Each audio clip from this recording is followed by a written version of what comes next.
এরপরে দ্বিতীয় পর্যায়ে যে কথাটি বলে আমি খুব দ্রুতই আমার কথা শেষ করতে যাচ্ছি।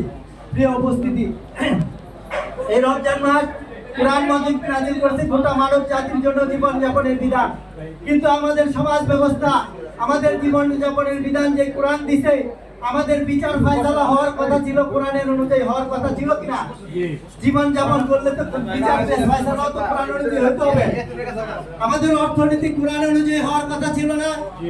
আমাদের দেশের অর্থনীতি কি কোরআন অনুযায়ী চলে?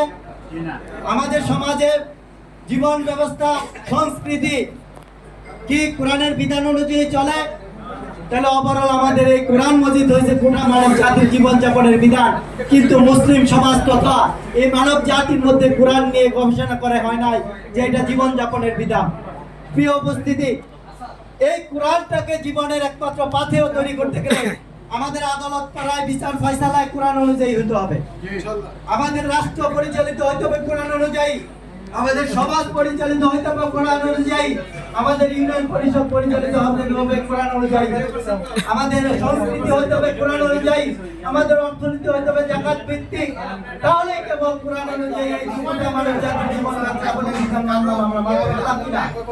সেই জন্য কি অবস্থিত, এটা কি ফেরেশতারা হিসাব করে দিবে? এই জমিনের মানুষকে করতে হবে না? যদি করতে হয়, এই জমিনের মানুষ আমি আপনি মুসলমান যারা আছে আমাদেরকে করতে হবে না? কিন্তু আমাদের মধ্যে কি তৈরি হয়েছে যে আমরা আল্লাহ বলছে চুরি করলে হাত কেটে দাও, তোমাকে মানতে হবে, জেনা ব্যভিচার করলে পাথর নিক্ষেপ করবো, তোমাকে মানতে হবে, সুদ হারাম হারাম ঘোষণা করতে হবে, এর গুনাহ হচ্ছে আল্লাহর সাথে যুদ্ধ ঘোষণা, হারাম করতে হবে, করার দরকার না? যাকাত ভিত্তিক অর্থনীতি প্রতিষ্ঠিত করা দরকার না? কিভাবে হবে? যদি রাষ্ট্রীয় পর্যায়ে এগুলো আইন প্রতিষ্ঠিত হয় তবেই কেবল এই আইনগুলো আমরা মানতে পারি কিনা? এটা কি একা একা ফেরেশতারা করবে? এই জমিনের মানুষকে করতে হবে। আজকের সমাজ যারা পরিচালনা করে, যারা আছে বিভিন্ন দল মতের লোক, আমরা এখানে আসতে পারছি হয়তোবা, কিন্তু প্রিয় ভাইরা, আমরা যদি ধর্মনিরপেক্ষতার সাথে চলি কোরআনের আইন প্রতিষ্ঠিত হবে, জাতীয়তাবাদের পক্ষে চললে কোরআনের আইন প্রতিষ্ঠিত হবে। তাহলে চলতে হবে কার পক্ষে? ইসলামের পক্ষে, কোরআনের আন্দোলনের পক্ষে। কোরআনী আন্দোলন যে এরা করে তাদের সাথে থাকতে হবে। প্রিয় উপস্থিতি, আমি আপনাদেরকে রোজার দিনে আহ্বান জানাচ্ছি, ইফতারটা একটু আস্তে আস্তে দিয়ে কেউ কথা বলেন না। আমি আপনাদের রোজার দিনে আহ্বান জানাচ্ছি, আসুন যতদিন বেঁচে থাকি কোরআনী আন্দোলনের বাইরে আমরা থাকবো না। নামাজ পড়া যেমন ফরজ, আল্লাহ বলছে আকিমুস সালাত, নামাজ কায়েম করার জন্য আমরা নামাজ পড়ি। একইবারে আকিমুদ্দিন কোরআনে বলছে, আল্লাহ বলছেন হুয়াল্লাযী আরসালা রাসূলাহু বিল হুদা ওয়া দীনিল হক লিইয়ুযহিরাহু আলা দীনি কুল্লি। আমি আমার রাসূলকে সত্য দিন সহকারে পাঠিয়েছি সকল দিনের উপর দিনকে বিজয় করার জন্য। আমাদের দেশের দিন কি বিজয় আছে? এই দিন বিজয়ের জন্য রাসূলকে পাঠাইলে আমাদেরকেও সেই দায়িত্ব কিনা? সেই লোকীয় উপস্থিতি, সেই দিন বিজয়ের কাজ একমাত্র ইসলামী দল ছাড়া অন্য দল দ্বারা সম্ভব না। সেই জন্য বাংলাদেশ জামাত ইসলামী এই আল্লাহর এই জমিনে আল্লাহর দ্বীন প্রতিষ্ঠা করতে চায়। কাদের মাধ্যমে? এ দলে একদল সৎ যোগ্য ক্ষুধাবিরু নেতৃত্ব কায়েমের মাধ্যমে। আজকে আমাদের সমাজের মূল সমস্যা হচ্ছে অসৎ নেতৃত্ব, তাই কিনা? বাংলাদেশ জামাত ইসলাম পরীক্ষা দিতে পেরেছে এবং সফল হয়েছে। তাদের নেতৃবৃন্দের মধ্যে চাঁদাবাজি নাই, তাদের নেতৃবৃন্দের মধ্যে কারো সম্পদ দখলদারি নাই, তাদের নেতৃবৃন্দের মাধ্যমে অন্যায় কোনো কাজ নাই, তাদের দ্বারা দুর্নীতি হয় না, এটা প্রমাণ করতে পেরেছে কিনা? এই উপস্থিতি বাংলাদেশ জামাত ইসলাম সহ যে কোনো ইসলামী দলের সাথে থাকতে হবে আমাদেরকে যতদিন বেঁচে থাকি। সেই রোজার দিনে এখন আল্লাহরই জমি, আইনও চলবে আল্লাহ, সেই আল্লাহর বিধান অনুযায়ী সমাজকে আমরা কায়েম করি ইনশাআল্লাহ। সেই আহ্বান জানিয়ে আপনাদেরকে আহ্বান জানাচ্ছি, আসুন আমাদের এই জীবন যতদিন বেঁচে থাকবে ততদিনই আমরা কোরআনের বিধান ও প্রতিষ্ঠার আন্দোলনের সাথে থাকবো ইনশাআল্লাহ। বাংলাদেশ জামাত ইসলামী আল্লাহর এই জমিনে আল্লাহর দ্বীন প্রতিষ্ঠা করতে চায় এবং এই দ্বীন প্রতিষ্ঠার মাধ্যমে এমন একটা সমাজ কায়েম করতে চায় যেখানে সমাজের মানুষগুলো কোনো লোক হাত থেকে মানুষের কাছে যাবে না। কারণ যাকাত ভিত্তিক অর্থনীতি প্রতিষ্ঠিত হলে, আমরা জানি আজকে থেকে 1400 বছর আগে যখন যাকাত ভিত্তিক অর্থনীতি প্রতিষ্ঠিত ছিল, যাকাত দেওয়ার লোক পায় নাই আমাদের সেই সময়ের লোকজন। যাকাত দেওয়ার জন্য মাসের মাস ঘুরছে, কিছু যাকাত নেওয়ালা লোক পাওয়া যায় নাই। যদি আমাদের সমাজে যাকাত ভিত্তিক অর্থনীতি হতো, মানুষ হাত পাততে হতো না।